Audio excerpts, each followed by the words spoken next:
Like, I don't think you need to sell people on the hook. I think marketers are like, yeah, I know, I need to have a good hook. But the line, I think, is also really complicated because that gets into, well, how do I know this is good enough? Am I really delivering on the promise I'm making? What does food and marketing have in common? More than you will think. In fact, today we're going to go down memory lane and talk about lots of food analogies with the amazing Amanda Natividad. You probably know Amanda if you're a marketer and you don't live under a rock. But just in case you haven't met her yet, she is the VP of Marketing for audience research startup SparkToro. In her spare time, she also writes a marketing newsletter called The Menu, which we do mention on the podcast, and teaches content marketing too. She's also a contributor for Adweek, a Cordon Bleu trained chef, and a former journalist just like yours truly. Amanda previously led marketing for Growth Machine, Liftopia, built Fitbit's B2B content program, and led content and communication for Naturebox. Amanda knows her stuff, and indeed, together we'll talk about so much more than content marketing. We'll dive deep into understanding our audience as well as more when it comes to the lessons that she learned and unlearned along the way. I hope you're gonna love this episode as much as we loved recording it together a couple of months back. So make sure that you go and say hi to Amanda on social after you listen or watch this as well. Let us know who you would like to see next on the show.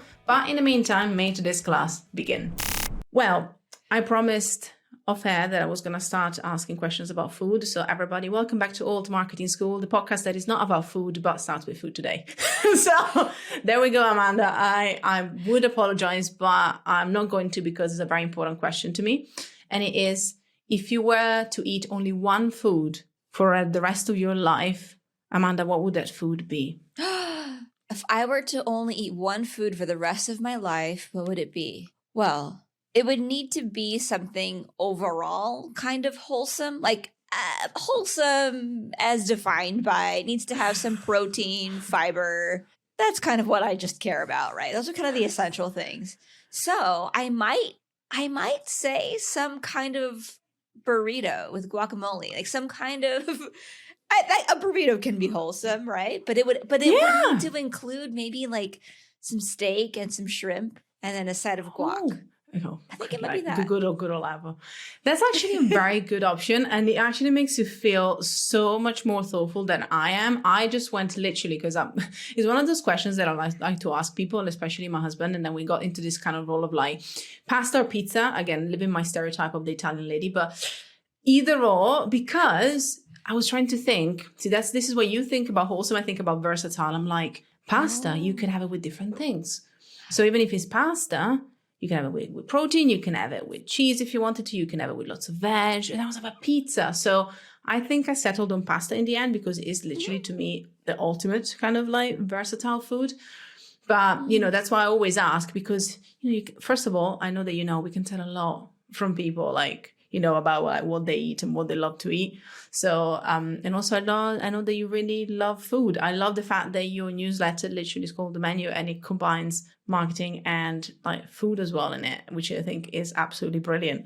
And I wanted to ask you actually, I know that you actually spend some time also working with foods, so to speak. And I would love to hear a bit about that experience as well, because again, I'm really fascinated with some of the things that we did before we jumped into our jobs and some of the things that we learned, especially from a different industry, but also an industry that is equally fast-paced and things equally change. And you have to kind of, be on your toes and learn so fast. So yeah, if you want to tell us a bit more about that side of things, I would love to hear a bit of that story. Yeah, so before I became a marketer, I tried to become a food writer or work in the food world. I had gone to Le Cordon Bleu, and as I was reaching graduation, I took on an internship at the LA Times test kitchen. That's the, local newspaper in Los Angeles, and worked in the test kitchen. And I did some freelance writing for them, where, if there was a new restaurant opening, I would go and cover it. I would eat at the restaurant. I mean, I'd pay for it myself, but I would write about the experience. Or it wasn't a food review because they had people on staff for that, but it was more of like, this restaurant is open. Here's what you can expect. So a little bit more of a objective piece, less so opinion piece. So that was a lot of fun, and that helped me kind of hone some writing chops. And then I also got to work in the test kitchen there, where if anyone, I don't know, I'm sure it's probably different now at the LA Times, but And I worked there around 2012. Oh my gosh, over 10 years ago. Ooh, dating myself. But especially 10 or so years ago, if you look up any of the recipes published then, all of those recipes that they publish have been tested at least 2 times by actual people. So when it says like cook this thing for 10 minutes, that's because, at least 2 different people have sauteed those onions and saw like, okay, 10 minutes is the precise time where it's going to be kind of soft, yada yada. So that was a lot of fun. And even just the culinary school experience was a lot of fun. Prior to that, I was working in journalism. And so going to, an industrial kitchen, being on my feet all night, chopping things quickly, sauteing, roasting. It was a very different change of pace from an office job. And it was one that, it was really just fun. It was tiring, but also invigorating. And I think the whole experience kind of taught me more about resilience and dealing with feedback real time, moving quickly, pivoting when needed. And it's just experience that I am really grateful to have had. It's kind of funny because as you were mentioning some of these things, I was like, yeah, sounds about some good skills marketers need anyway. I was like, yep, that sounds pretty good. And what I love as well, because I'm going to admit I'm not the best chopper, maybe because of my lack of patience, but my chopping skills, you would be ashamed, honestly. I don't think so. I'm putting my chopping skills down a bit. I appreciate that. But what I love about what you mentioned about, the sorting and the chopping and all these things is like, again, going back with my marketing analogy, because why not? I also find that, again, even in marketing and a lot of what you write about, a lot of what you teach about as well and what you do is really about understanding some of the core foundations, which some of them might shift, but there's kind of some principles that we can see again and again and then apply to how the marketing world changes. And I think that it can be hard sometimes to get back to the importance of those foundations because the shiny objects, the new things, the different platforms, the different avenues, the different channels, can obviously get us into, the element of the tactics, which again, I know that you talked about in one of your newsletters as well, which is a big part of a strategy as well as the tactics, but it's also the strategy itself and kind of all of these things. So it's almost like understanding how those moving pieces work together and kind of understanding and honing the foundations as well when it comes to like your marketing experience, which kind of leads me to one question to kind of start because class is now in session. So thank you so much for joining us for class. Based on what I said, but you can choose anything you like. Amanda, what is one thing that you could teach our students and listeners in roughly 1 minute or so? I think I can teach someone to write more engaging social media content in a minute. And my advice on that will be to always focus on what's in it for the reader. And I know that's common advice overall. That is something people generally hear. Like, yeah. I know what's in it for the reader. We are so excited to announce. No. That's what's in it for you. Right? Look, we all do this. I've done this. I'm not saying I'm perfect. What I'm saying is I think people hear that advice and they think they understand it, but they're still doing it wrong. And again, I've done this too. Yes, value for the reader. I am so pleased to announce our new partnership. No, because that's focused on how you feel about that, how you, the poster, think about or feel about that thing. There's nothing in it for the reader. And I think if you look at some of the, viral business posts that you see, one lesson to be learned in it is that the value to the reader is immediately clear. You might not like it. It might not be your cup of tea, and that's fine. But those posts will say things like, here's how to do this thing to build $1 million business. If you're the target audience for that, I want to build $1 million business.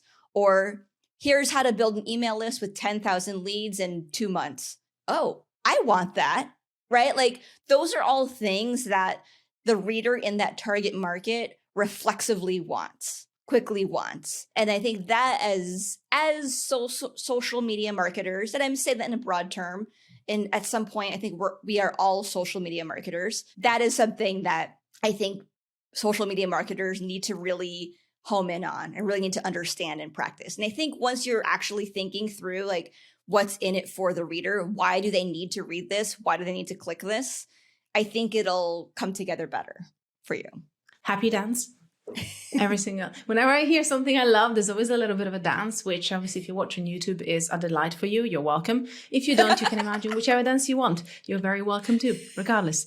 I wanna actually, obviously, I wanna like feedback on that because I think it's so important, and I absolutely love one bit that you mentioned, which is obviously not just the actual advice itself, is the fact that because we hear it, we're like, yes, Amanda, I know that, and I love you actually reminded us of. It's okay to think about that, but then how are you actually going to be? Wait a second.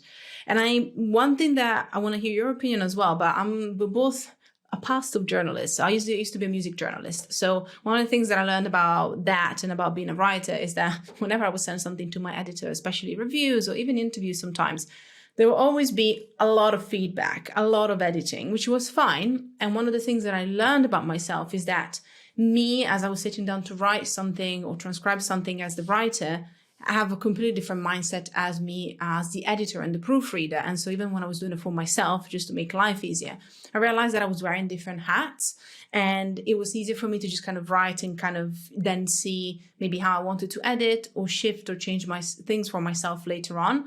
So I find that if you are struggling with what obviously Amanda just mentioned, one of the things that has helped me personally is sometimes is actually to give myself time from the first draft of something, especially if I'm just, as you say, I'm not as intuitively picking up these cues, and then going back with more of a editing hat on and maybe looking at, okay, how does this feel? As you said, is it really clear what's in it for my audience?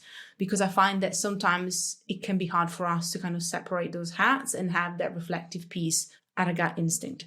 So that's my piece of advice or my kind of reflective thought on that. But I also want to ask you, as a social media manager, as you said, most of marketers are social media marketers.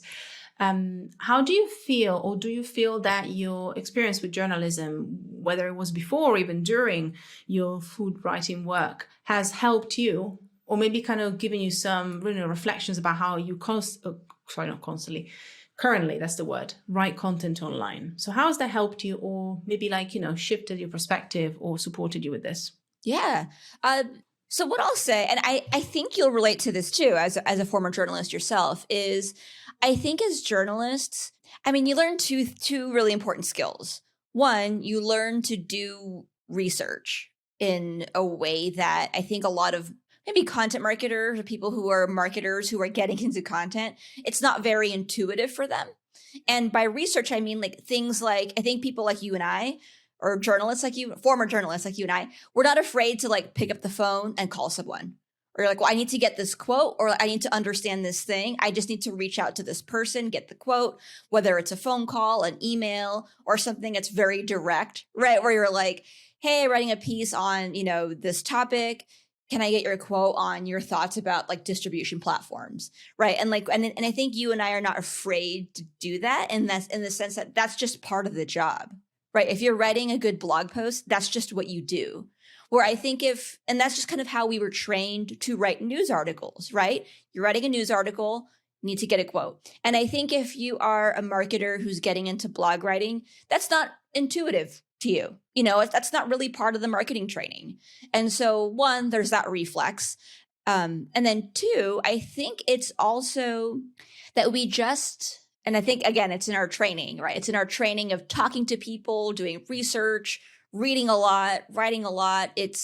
We just know what is good information and what isn't, right? When you're looking for the substantial like facts, stats, evidence to kind of back up or support your claim, you just know what works and what doesn't, right? You'll look at something and you'll go like, that's one person's opinion, and that one person works at this small startup in this niche. It's not really broadly applicable. That experience for them can be true, but I don't think this is helpful for my article because I need some evidence or some real life anecdotes that are more broadly applicable across the industry, right? Like those are things that I think that's a pretty good distinction that you only really learn or hone through a lot of practice. I agree, and I absolutely love that. And another thing that I have learned, and I want to see if it's something that also you have experienced, is understanding, and I have to relearn all the time, by the way. Fun fact, you wish, but it kind of have to relearn actually how to speak my audience's language. And funnily enough, using their own words,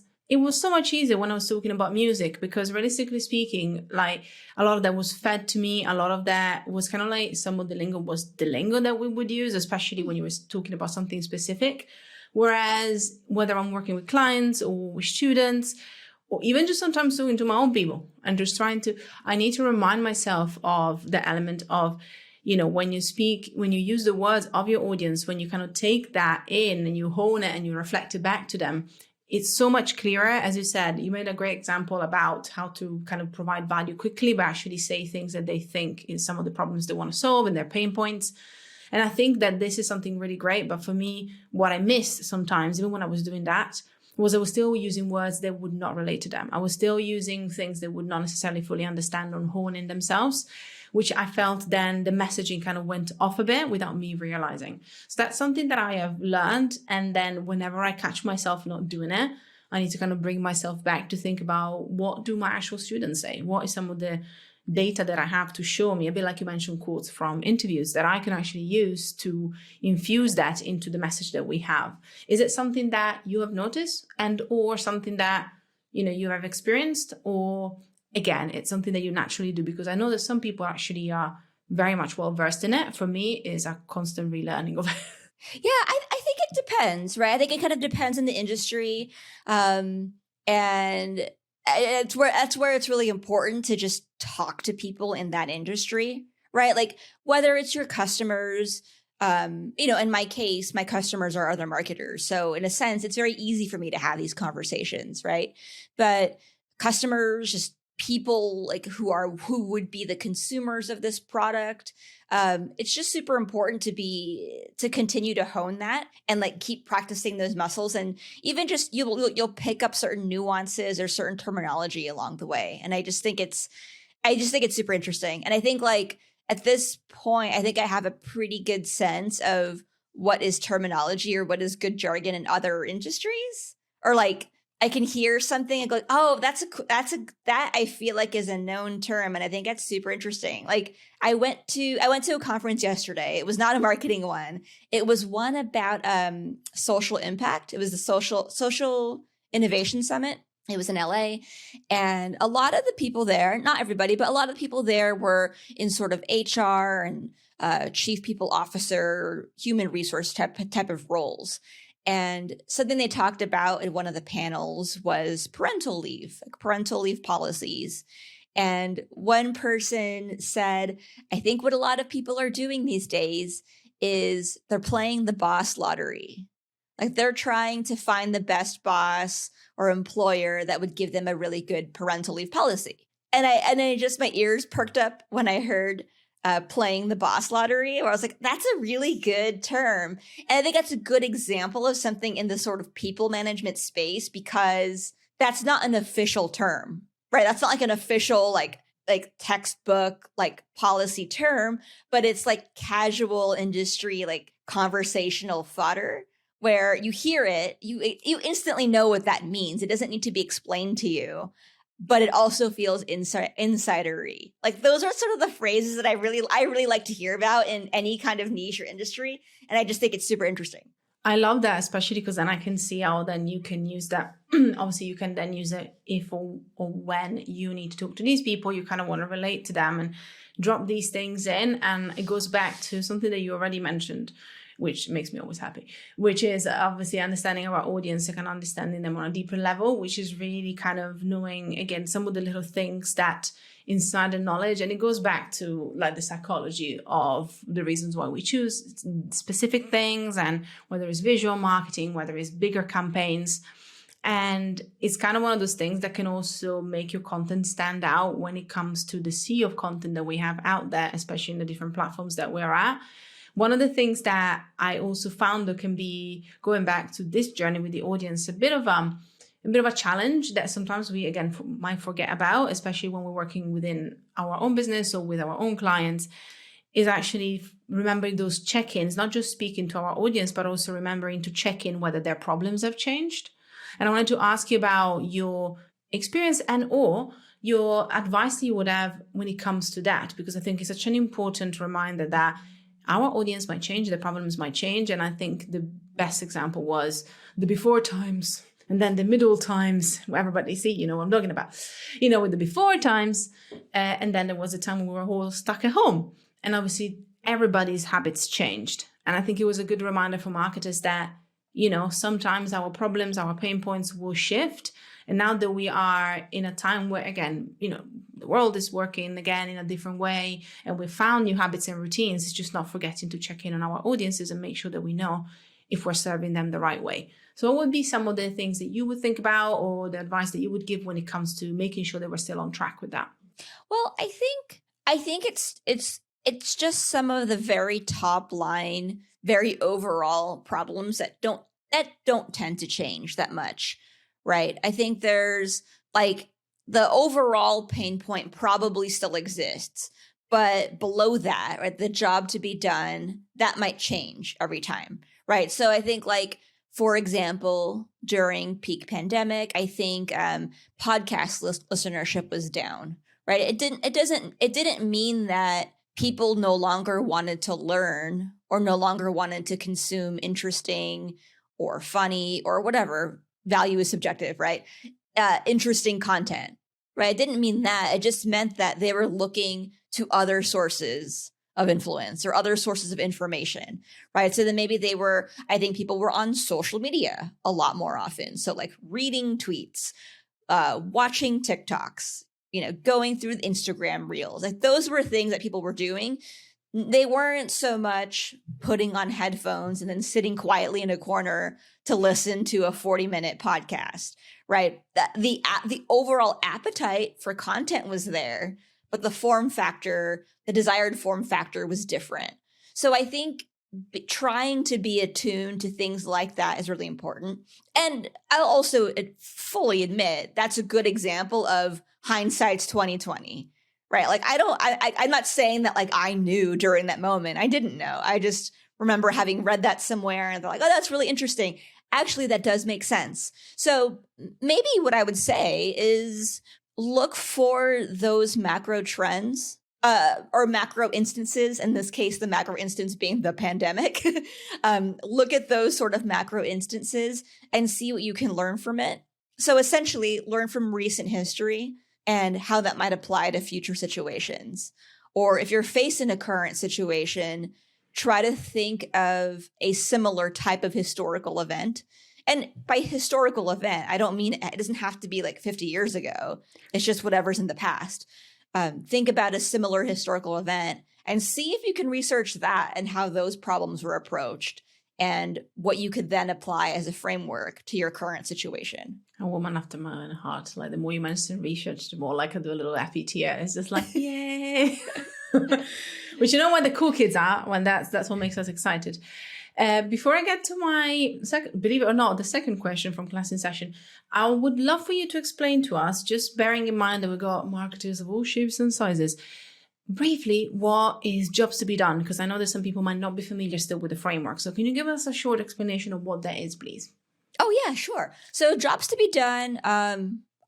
First, I apologize. I don't recall off the top of my head who invented it, but I believe it came from a consulting firm. So, you know, obviously not something I'm trying to take credit for, but jobs to be done it's a framework for how to think about the way people use products or services, right? And this can apply to a B2C audience, B2B audience. It's the product, and it could be the product can be the service, right? The thing that you as a marketer are selling, that product. How is that helping somebody accomplish a job, right? And so it's thinking about that. So for instance, things like designer handbag, the job to be done there, or the job that designer handbag is accomplishing it's not holding stuff, right? The job that it's accomplishing is status signaling, right? It's because you bought the purse because you want to signal something about yourself. Sure, right? That's one example. Or it could be you get a SavvyCal or Calendly subscription because you're hiring it to be your personal assistant to manage your calendar for you. So that's how I would describe jobs to be done. I love that. Great examples as well, especially the currently one as well. I can see that, especially from a B2B perspective. And thank you for mentioning as well that it can apply to both industries, because I find when I also try to explain it to students, sometimes you kind of feel like, jobs, is this like, a service-based element? And that's the kind of mentality of the products. So I love the designer bag example too. Now, talking again about frameworks, fun fact, but what is a tactic or a strategy or a framework of your choosing that you learned from somebody else that stood out to you? I think the one that I keep coming back to, because it's been over a year now, is my boss, Rand Fishkin's hook, line, sinker format for writing. And this was something he kind of mentioned. I think he mentioned it on a podcast or maybe during Spectoro office hours. He said some kind of throwaway comment about hook, line, and sinker. And I was like, what's that? I know what that is, right? But I was like, what do you mean? Or like, say more. And then he was like, oh, when you're writing something, you need to hook people in. You have a line, and then your sinker, that call to action that they should stay with. And I was like, that's good. And I'm like, I like that. I'm like, that should be a thing. And he was like, you really think so? And so he wrote it to a blog post. And anyone here can look it up. Hook, line, sinker. And it can, I think he was initially thinking about it as like a blog post sort of format, but it really applies to anything. Or maybe he did think of it to be broadly applicable to content in general. But anyway, the hook, right? It's you hook people in. You make some kind of promise to the reader or consumer. Like, what is it that you're going to get out of this? Here's this thing that you need to know. The line is essentially the meat, right? What you're going to deliver on, like the content, like the outline, the list of items, whatever it is, it backs up the hook. And then sinker is the lingering takeaway that you want someone to go with, or it's the call to action that you want them to take. And it helps because it helps you create one cohesive essay or video or podcast where you're thinking it's still, kind of flexible enough, right, as a format, but it gives you enough guardrails to think, how am I going to hook people? How am I going to promise it? And then how am I going to get them? How am I going to get this idea to stay with them? Whether that call to action is getting them to be convinced of something or to be moved to do something or like convert on your landing page, like whatever that is, like what is the sinker? What are you trying to get them to do? And can you get them to do that with this format? I love that. Now, my question to you, based on your experience, would be, what do you think is the element out of the hook, line, and sinker that most marketers either overlook or maybe tend to forget, or maybe they should work on a bit more? Is there one that kind of jumps out? Well, my bias is I always have trouble writing conclusions to like long form content. So I want to say the sinker, like tighten it up, right? Like bring it back to the intro or something, like bring it back, maybe it's consolidate the ideas, like wrap it up in a cohesive, interesting, insightful way. That's what I want to say. But I don't know, actually, because part of me thinks it's actually the line. Like, I don't think you need to sell people on the hook. I think marketers are like, yeah, I know, I need to have a good hook. But the line, I think, is also really complicated because that gets into, well, how do I know this is good enough? Am I really delivering on the promise I'm making? Are these examples substantial enough? I think maybe that's the hardest part because that's more subjective, right? Because who's to say, like, there's no right format for when you are creating content. And I'm trying to be more inclusive of not just blog posts, but like videos and audio content. Like in any kind of piece, you don't have to have 3 concrete examples. It doesn't have to be 7 examples or 10. It's just whatever works, whatever gets your point across. And I do think that's really hard to do because there isn't one right way to do it. Like you might be able to accomplish something by way of one really, really strong example. I personally, I want to kind of feedback what you said. Sorry, I want to repeat what you said. I also find that it can be also personal because some people might struggle with different things. I personally am with you on that one, mainly because of what you just mentioned, which I think is also very important. And then if you also go to the element of how any type of content, again, I'm biased. I'm thinking about blog posts at first, but I can even open it up a bit more. But even just longer form content, even short form content, the meat you mentioned as the meat of the content is actually what in trends tends to change a lot. You find that some people, for a very long time were very receptive to case studies. Recently, that's where a lot of people go back to.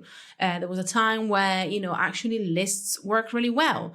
And then obviously it all depends on the context and the type of things. But, as you said, sometimes 3 examples work really well because break down things in different perspectives. And then a full-on case study works very strongly too. So I find that not just because of, is it going to be good enough or effective enough? I also think there's the sub-layer and the subtext of how the consumption trends have changed and what type of content we kind of tend to resonate with the most and be more kind of exposed to as well. I think that also kind of gives us a bit of an issue because, as you said, you have to have the hook, to have the sinker. So once you kind of figure out that flow, which I love because it's simple enough, then, that can be easy for you to replicate. But how do you work with also what are the changing trends in kind of how we consume that content and a different type of content that we get attracted to for different reasons. So I can see that being a bit of a challenge because it's an extra layer that we need to be mindful of on top of everything else, as always. Now, another question, which is where I get nosy. What is your favorite tool for your day-to-day work? So you can choose whether you want to think more about your online work in general, whether it's your work with SparkToro or whatever you feel like. But what would be your favorite tool for your work when it comes to being a kick-ass marketer? Okay, well, for marketing specifically, well, can I give 2 answers? Yes. Let's go rogue. I like it.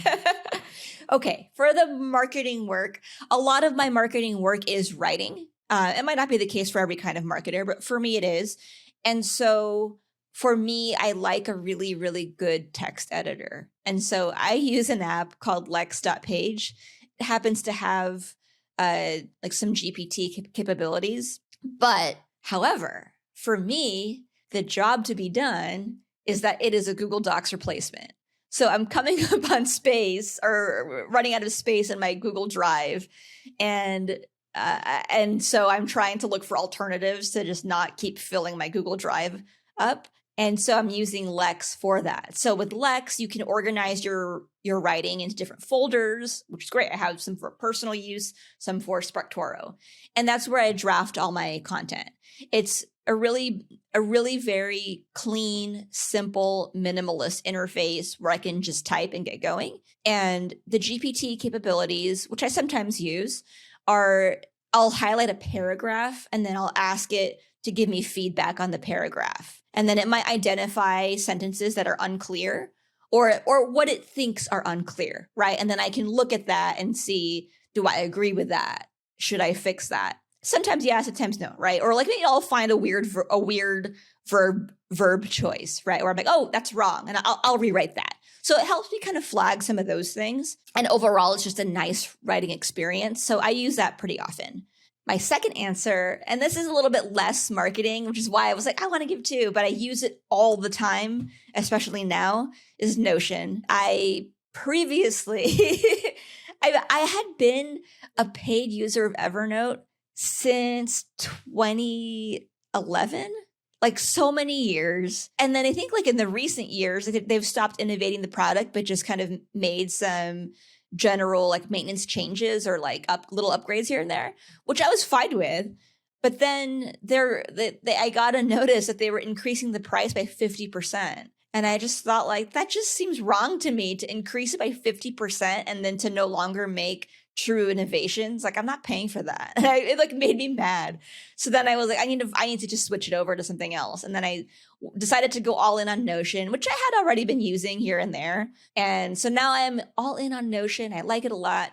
I am not a power user by any means, but I use it for what works for me. And I created a sort of life dashboard where I track a couple of daily habits, like things I want to do every day.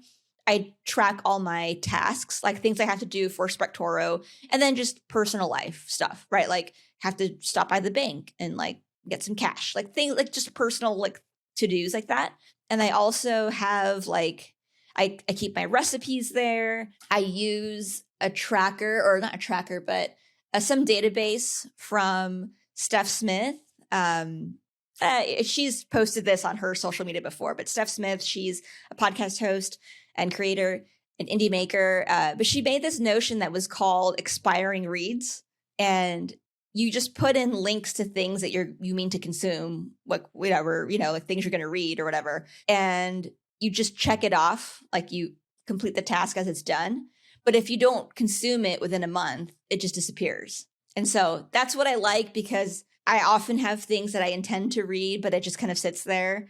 But if it's been longer than a month, it's just not going to happen. I'm not going to read it. So it's nice for it to just go away. And then the last thing I have is my chore tracker, like my household chores. Like I have recurring tasks, and I have a very specific chore schedule that I adhere to. I don't hire for help in my house, do it all myself. And so every day I have a couple of chores I need to do. It doesn't take me longer than 30 minutes in a whole day. But as a result, my home is cleaner and it's a lot more manageable. First of all, welcome to the dark side. I'm really happy to have you in the Notion dark side. Whoa. I am here to say hello. My name is Fab, and I am a Notion Power user. So I can only see this the beginning of a beautiful journey for you, or I hope so. No, aside from the jokes, I love Notion, and I love the idea actually of having the kind of like the deadline almost of the different kind of resources. What we usually encourage our students, because we have our second brain, Notion second brain, is dashboard that has different pages, different databases, and is our bestseller. Like, it's one of the things that most of the people that come across us, if not our students, will buy, because obviously it has these different elements. And what we encourage is like archiving things, but I love also the idea of that urgency. That's why I wanted to reiterate it, especially for somebody who knows how to use Notion. You could do it with filters. Again, I'm not going to go too nerdy, but and I think it works really well. I can see that working, because like my current list, and I'm quite diligent, I go in and I check my list of interesting reads and things I want to action, and I try my best to kind of clean it up. But for a lot of us, I know that it can be hard. So I think that automatic feedback that you get, that kind of like, well, it's there and then it's not going to be anymore, is really powerful. So interesting. I'll have to look into that. Thank you for feeding my obsession. I appreciate that. Thank you very much. Thank you very much. Yeah. But yeah, big fans ourselves of Notion. Is wonderful. Notion, if you're hearing, you're wonderful. So yeah, happy you did the switch. I think I stopped using Evernote in 2018, but I have been there myself. I actually really enjoyed it. And yeah, I think for me, it was more like a natural progression, but I had no idea that they just went 50% up with the pricing. That's ridiculous. Evernote, not cool. Not cool at all. Amanda, what is something, we're going to switch things up. What is something that you have unlearned recently? Unlearned? Something that maybe improved, the quality of your life or even your work. What will be one thing that you unlearned recently? Well, I guess this one's a little personal, but it's also work related. So over the past several months, there's been this sort of dark cloud hanging over my head. And that dark cloud was that I felt pressure to write a business book. And it was just, there's this idea that I have that I've been like, I should probably turn this into a book. I should probably write this thing. I don't know. And then I keep telling myself like, yeah, just start like maybe with an outline and then try to write it from there. And then I've talked to a couple close friends about it, and they're like, yeah, you should write a book. And so it was sort of out there, like kind of in the world. And I was telling myself like, yeah, you should do this thing. It's important. Like, credible people write books. This is great. But I wasn't doing it. Like, I just wasn't doing it. I was thinking about it all the time, but I wasn't doing anything about it. And this went on for months. And then I finally decided to just talk to Rand about it, talk to Rand, my boss, and was like, Rand, I think I should write this book about this topic. Here's why I think I should do it. But what do you think? Like, do you think this is a book? Do you think this is interesting? Do you think this is a good use of my time? And part of it too is, as we are recording this podcast, I'm almost 7 months pregnant. So I was also saying this, or reaching out with the ask of like, I only have a couple months until parental leave. Like, should I use my time on this thing? And I didn't know. But I didn't know what I wanted to hear, right? I was asking for advice. And Rand wrote back to me. We do a lot of our communication through email because we like long form writing. And he wrote back with, no, I don't think this is the book. I think if you're moved by it and you really want to do it, you totally should. But frankly, I don't think this is a book idea. I think this is I don't think this idea is timeless enough. And I think business books should have an element of timeliness. It should be something that's applicable for a long time. And I don't think this idea that you have is. And that was the short of it. And I was so relieved to hear that. I was like, I didn't know that I would be like, I didn't know what I wanted to hear. So when I read it, I just felt this like relief wash over me. And I was like, oh my God, like I didn't want to write this book. Because he was like, if you're moved by it, you absolutely should. And I support it. But I was like, no, I don't want to write this. I just thought that I had to. And I feel like this gives me the permission that I didn't know that I needed to let go of this idea. And I was like, thank you for this. Like I was like cursing myself with this idea of like, you must do this thing. Like nobody was putting pressure on me, completely self-inflicted. But once I heard that, like, essentially in a very, very like loving and kind way, essentially, that's not a good idea. You shouldn't do this. I was like, oh, thank goodness. I'm so glad, because I was dreading this project because I've made no headway on it. And that is something that I think I've unlearned, because I had this internalized pressure to do something without even really truly thinking with clarity, do I actually want to do this? And I think there's such a big difference between doing something you don't want to do, or like doing something because you think you should do it. And there's also this fine line of like, because there are some things that you should do that you actually should do, right? There are some, maybe it's about our job, our day-to-day life. I think there are all kinds of things that maybe we're avoiding, that we're like, I should do this, but I don't want to do it. But you actually should do it, right? But then there are the other things that you think you should do, but you really don't have to do. So I think it's really important to understand, what are those things? How are they different? And it's all personal, right? You have to figure out for yourself, like, what are these things that I can let go of? And what are these things that I really need to just, be a responsible person and take accountability and handle it? First of all, thank you so much for sharing, because that was actually a beautiful reminder. So thank you. And what's really funny is that that's in a very small perspective, but there's something that I've literally done like last week at time of recording, where I was asking whether I should do something that we kind of set up to kind of do and kind of run. And then I went to again, Steph, shout out to Steph, who also does all the production on the pod. And I asked her permission, and I was like, I know that the decision comes to me. I need that sounding board, and I need you to give me the tough love that I need. And I know that whenever I need her, she's there for me. And this is actually something that I've learned by doing this quite a few times. And whenever I made a decision that felt right, that I didn't want to face, is because either I asked somebody to allow me to hear me out, or basically they just told me, like, when I closed my old company, similarly to this experience, my friend just said to me, why are you doing it? What happens if you close it down? And I was like, oh, wait, it's true. What happens if I close it down? What happens if I moves on? Is it the right time? And sometimes, even when we know what you just said, even when we know and we feel it, and there's the internalized pressure, is almost the people that we trust. And I can see the relationship, or I can hear the relationship between the two of you is a very strong one, in the way that you trust him enough to ask, and he trusts and values your opinion enough that he felt good to tell you what he thought, knowing that you will make the right decision. And it kind of also gives you the kindness to yourself to be like, I'm going to ask for help, from somebody that can give me, the freedom to kind of then take that step that I need to take. And I love that, because I think sometimes we either feel that is like distinguishing what our gut is telling us versus what we think is right.